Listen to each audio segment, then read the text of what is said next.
PSG는 10일 프랑스 파리 파르크 대 프랭스에서 열린 리그앙 15라운드 홈 경기에서 낭트를 2대1로 눌렀습니다. 리그 8연승을 이어갔습니다. 리그앙도 38라운드로 펼쳐지는데요. 초반 선두를 유지하며 좋은 상승세를 보이고 있는 파리 생제르맹입니다. 이 경기에서도 킬리안 음바페가 중앙으로 이동했습니다. 킬톱 시스템이 가동되자 이강인이 주전 왼쪽 윙어로 나섰는데요. 이강인의 팀 내 입지가 여전히 강력하다는 반증이었습니다.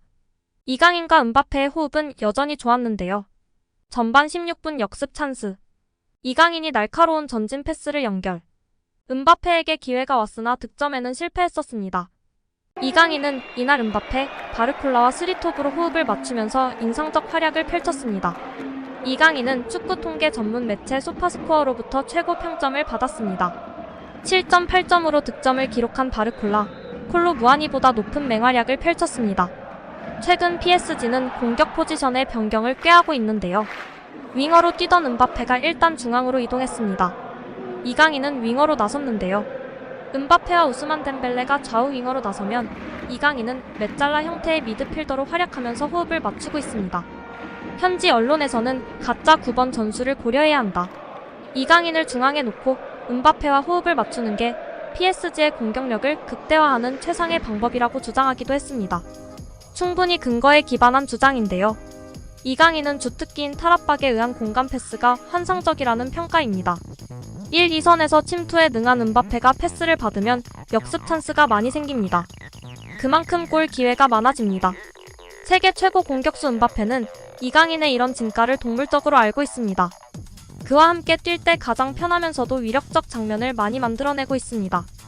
이번 여름 이적 시장에서 곤살로 하무스, 렌달 콜로 무아니가 중앙 공격수로 나섰지만 시즌 초반 부진했습니다.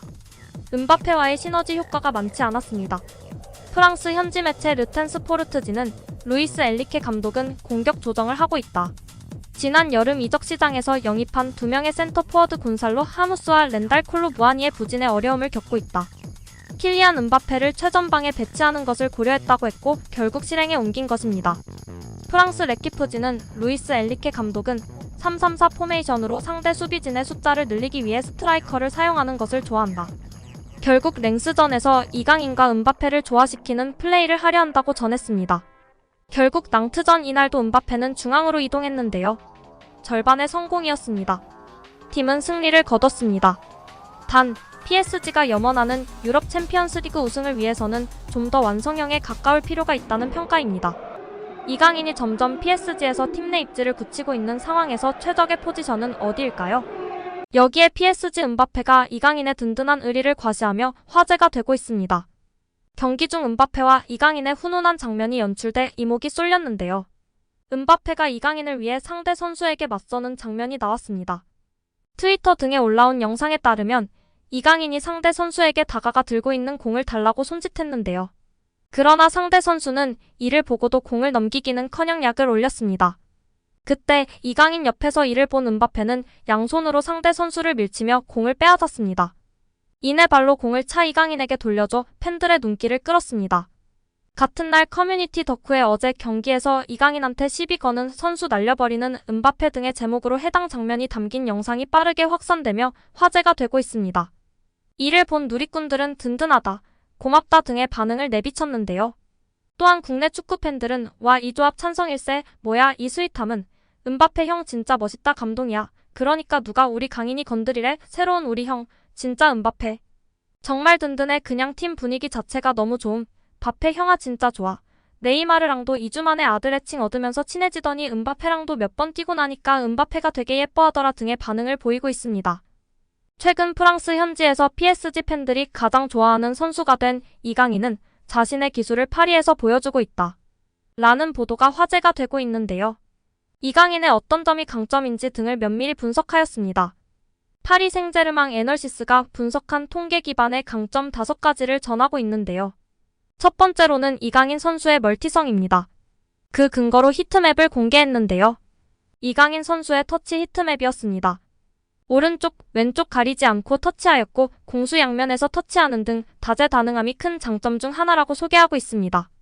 엔리케 감독도 이강인 선수의 장점에 대해 엄청난 재능인 것과 동시에 다재다능함을 장점으로 꼽았었습니다. 두 번째 장점으로는 역시 드리블을 꼽았습니다. 한국 선수 중 최고뿐 아니라 이미 세계 최고 레벨의 드리블러라고 평가받고 있는데요. 지난 시즌 유럽 5대 리그 통틀어 드리블 성공률 1위의 선수라는 것이 증명하고 있습니다. 지난 르하브르전에서도 양팀 통틀어 드리블 성공률 1위 선수가 이강인 선수였습니다. 이에 개인적으로는 중원 미드필더보다는 덴벨레 자리 혹은 왼쪽 윙 포워드로 뛰면서 더욱 공격적으로 패스를 뿌리고 드리블을 할 수 있는 위치에 섰으면 좋겠는데요. 이제 첫 시즌이 조금 더 지켜봐야 할 것 같습니다. 이번 보도에서도 흥미로운 내용이 있었는데요. 통계 기반으로 볼 때 이강인 선수는 왼쪽보다 오른쪽이 더 편안해 보인다. 드리블 성공률도 왼쪽보다는 오른쪽에서 더 나은 성공률을 보였다고 보도했습니다. 제시한 사진에 의하면 빨간색이 실패이고 초록색 점이 성공인데요. 오른쪽에 초록색 점이 많은 것을 알 수 있습니다. 세 번째 장점은 패스였습니다. 역시 이강인 선수의 장점 중 하나로 패스를 빼놓을 수가 없는데요. 다재다능한 뿐 아니라 높은 축구 지능과 센스로 정확한 패스, 상황에 맞는 패스, 창조적인 패스 등이 이강인 선수의 가장 큰 장점 중 하나가 아닌가 싶습니다. 매체에서는 이강인은 자신의 기술을 상대방을 따돌리고 페널티 박스 안으로 패스를 넣기 위해 노력한다. 이러한 방식으로 게임에 관여하고 있다. 라고 평했습니다. 이어 매체는 이강인은 상대 페널티 박스에 90분당 3개의 패스를 뿌렸으며 파이널 서드엔 4.35개의 패스를 뿌리며 경기에 관여하였다. 특히 짧은 패스로 동료들과의 연계를 만드는 것은 큰 장점이라고 평가했습니다. 네 번째 장점으로는 강력한 슈팅을 꼽았습니다. 이강인은 AC 밀란전에서 벤치로 출발했으나 PSG에서의 멋진 첫 골을 기록했다. 그리고 홈에서 몽펠리에를 상대로 리그 첫 골까지 신고하였다. 왼발이 주발인 이강인은 최대한 안쪽으로 파고들어 공간을 여는 것을 좋아한다. 이후 마무리하는 강력한 슈팅이 주된 무기가 될 수 있다고 평가했습니다. 마지막 다섯 번째로는 리커버리라고 평가했는데요. 이강인은 높은 압박과 그에 따르는 리커버리가 좋다고 평가받았습니다. 특히 상대방 진영에서 공을 빼앗은 후 위협적인 찬스를 만들 수 있다고 평했습니다. 이번 시즌 전방 압박 이후 리커버리 6회를 기록했으며 지난 시즌 이후부터 전방 압박 능력과 리커버리 횟수가 2배로 훌쩍 성장한 모습입니다. 지난 시즌 마요르카 시절부터 눈에 띄게 좋아지면서 스페인 축구 전문가나 축튜버들도 이때부터 이강인의 장점으로 수비 가담 능력을 꼽을 정도였습니다. 이렇게 매체는 다재다능함으로 인한 멀티 능력, 드리블, 슈팅, 패스, 여기에 리커버리 능력까지를 가장 장점으로 꼽았습니다. 프랑스 현지에서 통계 기반으로 5가지 장점을 꼽았고 보도했다는 것이 고무적인데요.